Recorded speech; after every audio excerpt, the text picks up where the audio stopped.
નમસ્કાર ખેડૂત મિત્રો, આજે આપણે જામનગર જિલ્લાના કાલાવડ તાલુકાના પીપર ગામે આવેલા છે. આપણી સાથે ખેડૂત હાજર છે, જેમનું નામ અને પરિચય અને જેઓએ પ્રાચી સીડ્સ જલગાંવ મહારાષ્ટ્ર દ્વારા અપાયેલી વેરાયટી પ્રાચી સફેદ રત્ન કે જે ચોમાસું બિયારણ એમણે વાવેલું છે, એમની પાસેથી જ એમનો અભિપ્રાય અને પ્રાચી સીડ્સ જલગાંવ મહારાષ્ટ્ર દ્વારા અપાયેલી વેરાયટી પ્રાચી સફેદ રત્ન ઉગાવો કેવો હતો અને વરસાદ સામે કેટલી સહનશક્તિ છે એમના મુખેથી જ સાંભળીએ. તમારું નામ? સંજીવભાઈ. તમને આ ડુંગળીનું બિયારણમાં ઉગાવો કેવો લાગ્યો હતો? બહુ મસ્ત ઉગાવો લાગ્યો. બધી ડુંગળી કરતાં આ ડુંગળીનો ઉગાવો મને બહુ સારો લાગ્યો. અને ઘણા ટાઈમથી આ તમે ડુંગળીનું વાવેતર કરતા હશો ને? 8 વર્ષથી હું વાવેતર કરું. એ બધી કંપનીના ડુંગળીને આ પ્રાચી ડુંગળીમાં કેટલો ફેર લાગ્યો તમને? આમાં ઘણો ફેર છે. વરસાદ સામે આ ડુંગળીનું કેવું?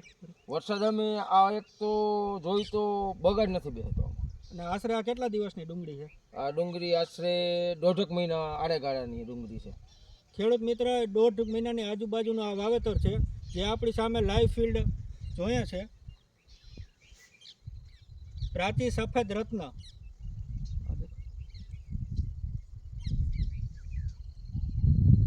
નમસ્કાર, આભાર.